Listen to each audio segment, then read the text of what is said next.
So let's say hello to an old friend, and it's lovely to see him again. You might not recognize him instantly. Please No, unmask yourself. I've got right. The unmasking. Here we go. We'll do the hat first. Still got my hair. Yeah. I mean, I've moved it around a bit, but it is my own. And of course, let's take the bins off. And here we go. Yes, yes. Give me back my heart. There we It's are. Dollar. It's How David are you Van all? Day. I'm all right, thank you, David. Now, of course, you'll know it's David Van Day if you're watching this on YouTube because we put on YouTube David Van Day. So that was ridiculous. So we're on YouTube with this little thing called 20 Minutes Past on the Rewind TV channel. And actually on the channel itself, sometimes, usually tucked away late at night somewhere, but we fill a gap. And what a gap filler we've got. So, David, thank you very much for joining us. Not one chart band for you, but two. So lots of TV memories. Before we get into Dollar, let's talk about Guys and Dolls. And actually, let's rewind back even further than that, because weren't you at a showbiz school that got you into TV early?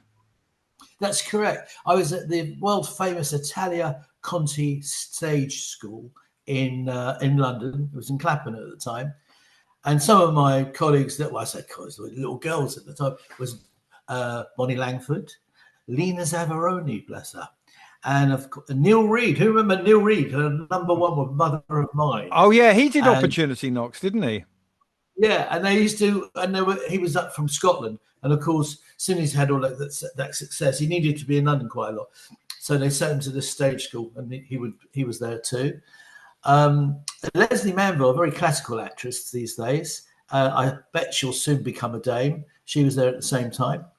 And lots of others, actually. I mean, of course, the stage school, not everybody's going to make it. Probably about 5% of the people that go to a stage school will actually, deliver, a long career. So I was one of the lucky ones. I got started. But you asked me what my first favorite TV show was there, did you? Yeah, or the first one you appeared in as a kid, or the first one you remember and loving. It doesn't really matter.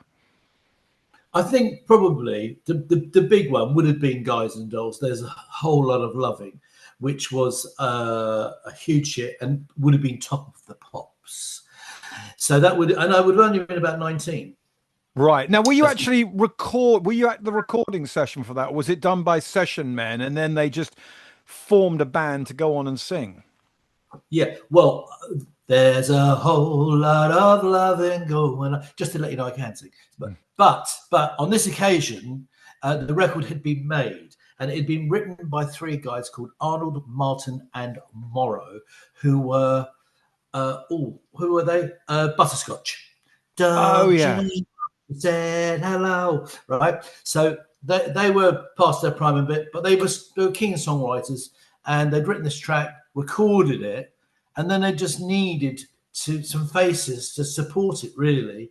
And David Martin, who was one of the songwriters, was dating Debbie Forsyth, which is Bruce's daughter, one of Yeah. Bruce's daughters. And her sister Judy was at school with me. And she was going to join this group. I don't think he even had a name at the time. And she said, "I've got this record. Do you want some pretty faces sort of thing?" So she wanted to go along and audition for it, which I did. And at the time, I was in a show. I was in a one-ball show, a pantomime. So Mike Batt, I don't think it had much to do with Mike Batt, but it was to do with the great impresario who used to be in Coronation Street. What was his name? Bill Kenwright? Bill Kenwright. It was a early Kenwright production. And he'd got these shows together all around the country, and there were one-ball shows. And I was in that, and I was playing a character called Cousin Yellowstone. And the only song I really knew was Underground and Overground One. And I went to the audition and sang it wrong, got it all wrong, but they didn't care. And they cast me in that. So that, and actually, then they said, "Listen, you've got to go to Magnet Records to meet Michael Levy." Lord Levy now, of course, impresario to the Middle East for Tony Blair many, many years ago. But I said, "Oh, I've got a film test for a TV program called, I think it was called Space Boy or something like that, down at Harlech TV." And they said, "Well, you can't choose. You got to go. You have to choose. You go there and do that, or just come and sign a contract with us. And I thought the glamour of the pop business, which was a shame really in some ways, because I trained as a classical actor. I did Shakespeare and all these things. I was headed for the National. That's what I thought. And then I ended up in a pop act and ruin it all.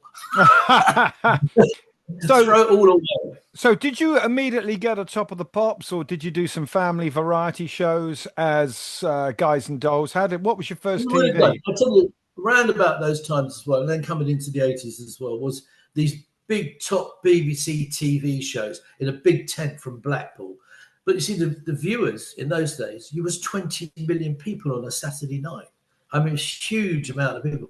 So we would do these shows. And when we left Guys and Dolls, Thereza and I, we continued still doing night entertainment shows. And I noticed that we would do it. And of course, obviously, the following day, the sales were massive. It was all up, And then it wasn't really, and not a lot of the other acts wanted to do it. It was a bit uncool. But 20 million viewers for me was not uncool. No, absolutely. And me, Boy George, because he was probably the one that broke the ice there. He came along and he didn't have a problem with it. He would do these big shows. And after that, you get the Duran Durans doing the shows and all sorts of people.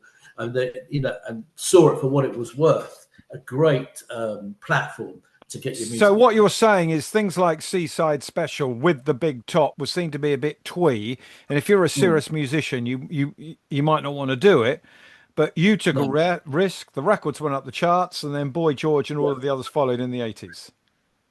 Correct. Right, that's it. And the rest is history. But you want to talk about history, so Yeah. Don't wrap it up. Yeah, I mean, I know it's only a 20-minute feature, but let me have a look. We're only 7 minutes through, David. I'm gonna have a look. Okay.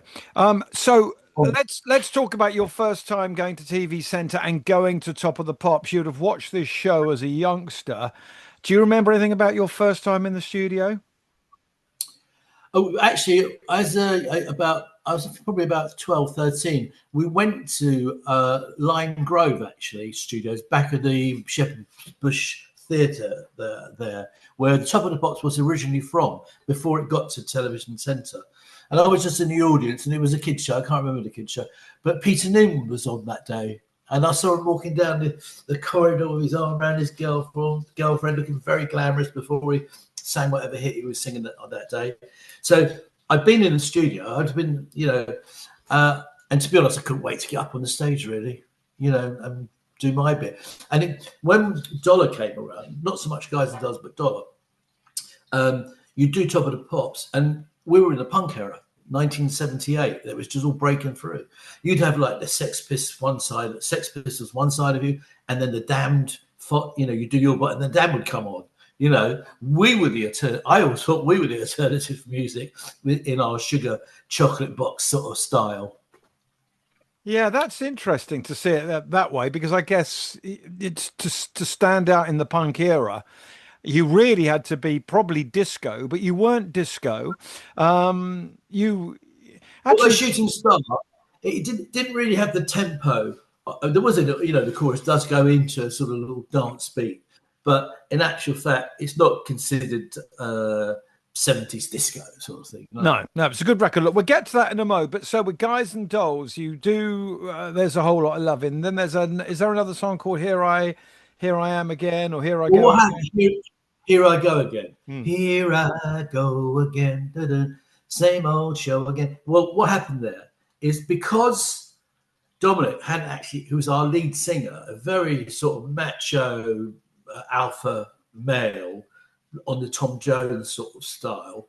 In fact, he'd been around before as an act, but he was very similar to Scott Walker, and I think that was always a problem for him actually, until he got into Guys and Dolls, and then he developed into Dominic. But he had a very deep voice like PJ Proby, it's like here I go again. It was right, it's down there, and it didn't really suit the sweetness of the tune.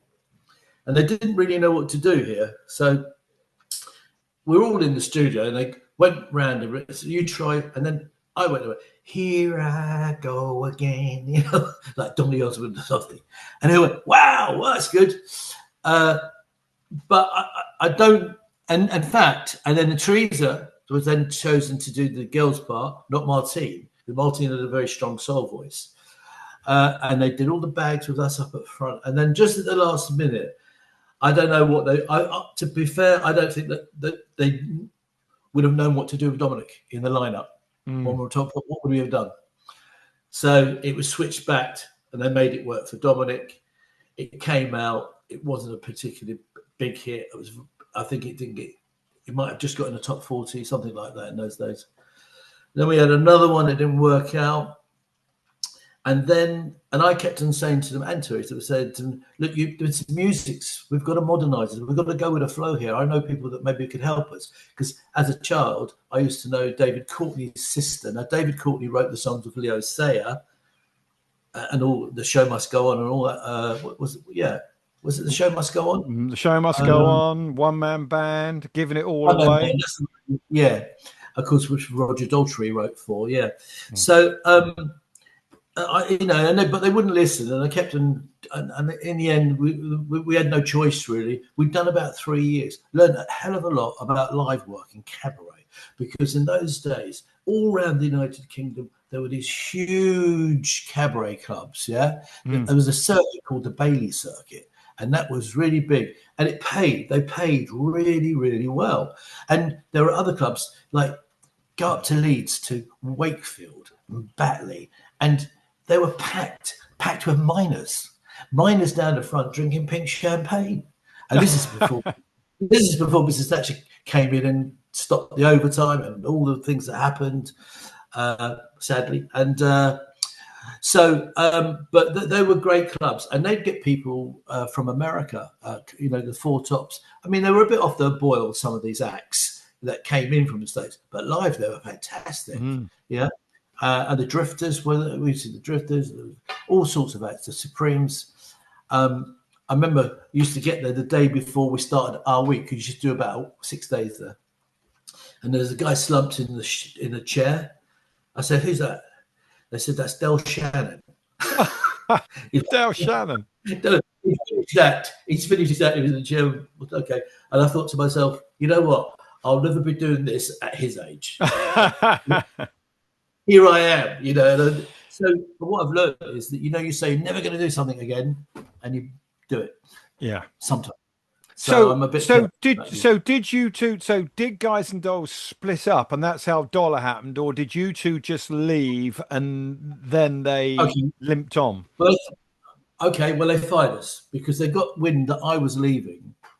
I'd have the three. I thought, no, I'm going to have to go. I'd spoken to David Courtney, and I've got hold of this track, Shooting Star, and it was going to be my solo track. But Thereza and I were living together at the time, and they wanted to cut there's 6 people in an act. That's a lot of people to feed. That's a lot of mouths to feed.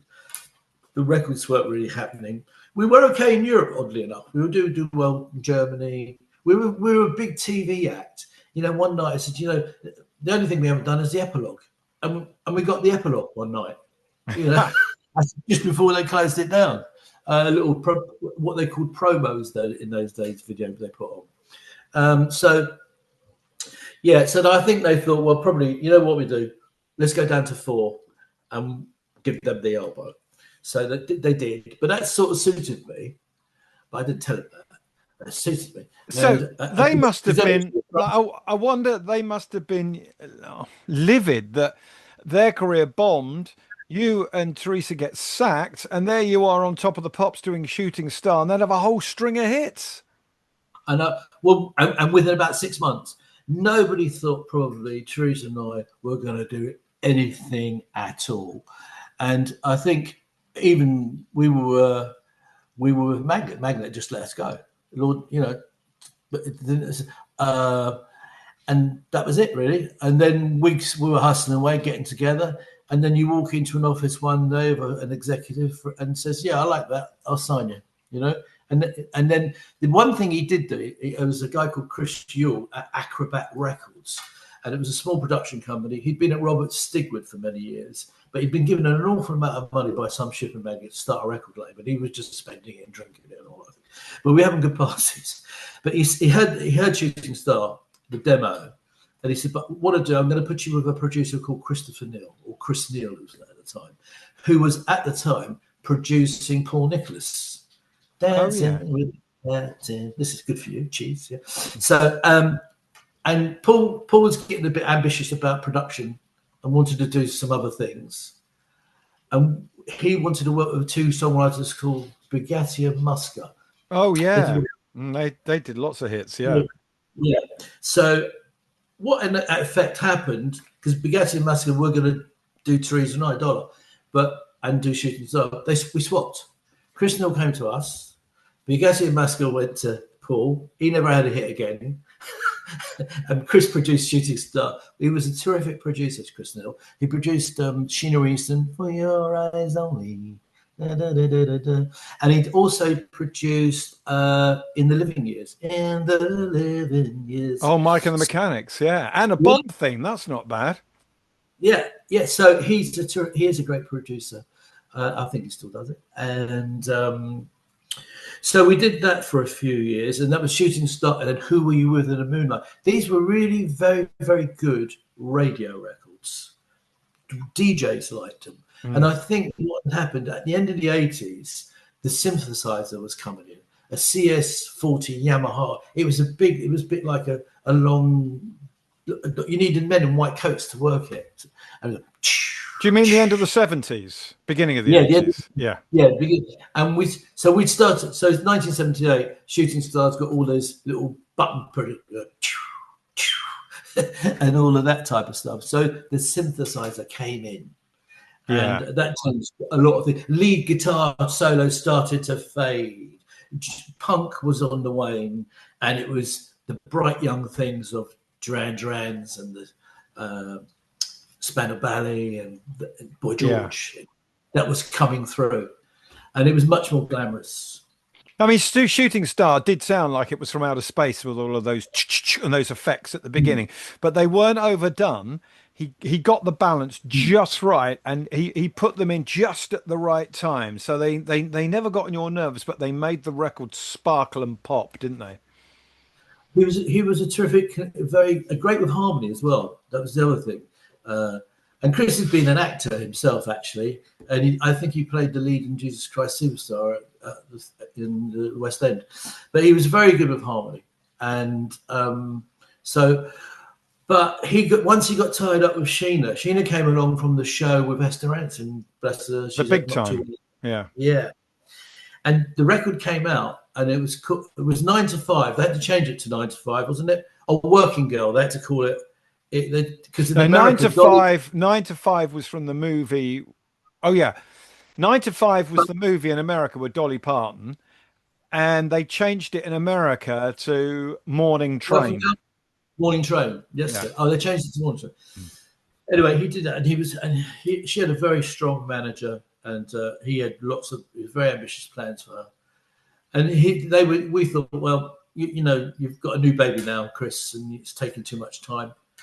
So at that time, I just heard "Video Kill the Radio Star," and I thought, whoever put that together is either a genius or it's fluke, because many bands come together for one session, make a great record, and never again do anything else. The one-hit wonders, yeah. But on this occasion, it turns out he was pretty much a genius, you know.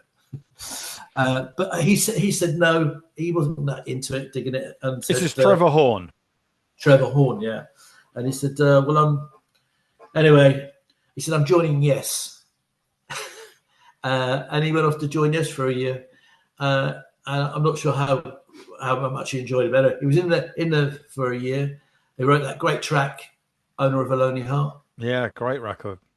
And but he fell out, and as soon as I knew he was out of it again, I approached him again and said, do you want to look? I said, I'm in the Japanese Yamaha Song Festival, and I need a song. I said, well, this is an incentive, so you need to get a song out of it, Trevor. So we had lunch and we talked about it, and about 2 days later he came back. He said, listen, I've done something, and I think you'd like it. He said, I've done half the demo. Do you want to come in and put your vocals on it? And we did, and it was terrific. And that was Handheld Black and White Into the Northern Light. You know, terrific. It's a brilliant song. Brilliant. I think that's Dollar's best ever record. Great radio records for the DJ, for you guys. You're listening to all that sound, beautiful sound. Some of these tracks are not particularly good to perform live, because they're mid-tempo, they go on a bit. But as a radio record, they were fantastic, great. And they were all going to #1 in the radio, because you obviously have the two charts. You have the radio playlist chart and you had the sales chart. Because the BBC chart was meant to be a combination of them both. But we would always get #1 in the airplay charts. Our records used to stay around for 16 weeks in the charts, just bobbing around, down the lower 20s and 30s. Quite unusual. So we did. We did that track, and we had a choice of one of those nights, which Bucks Fizz did. We had them both ready to go, and I said, I know that one of those nights is much more commercial. Everybody will sing a lot. I said, but it won't do as much good as Handheld and Black and White. It's got much more credibility about it. And it was more or less right, actually. Bucks Fizz went on to do one of those nights. It wasn't a particularly big hit for them. We went and did Handheld. It was, I think it got to about 14 or something like that. So it didn't go massive up the charts, but it stayed around for a long time. And what it did, it got us back in with the radio, because we'd been out for about 12 months, where in between Kristen and Trevor Hall, we produced an album, and it wasn't particularly good ourselves. We learned a lot from it.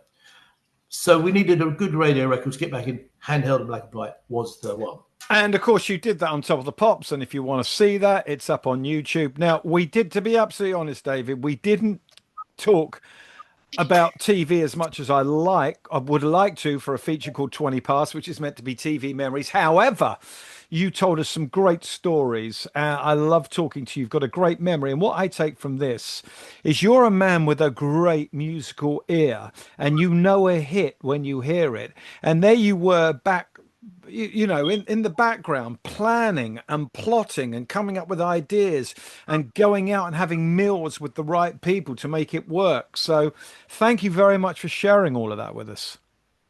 That's only a fraction of what I can share, but I hope it's entertained your listeners, viewers, and maybe we can meet up again soon. Well, I'd love to do that, David. Thank you very much. That's David Van Day on 20 Past. And it's worth Googling Dollar and Guys and Dolls and doing a bit of YouTubing. David, thank you. Thank you. Back into the sky, back into the closet. See, he can go now to Tesco and not be worried. Those days are gone.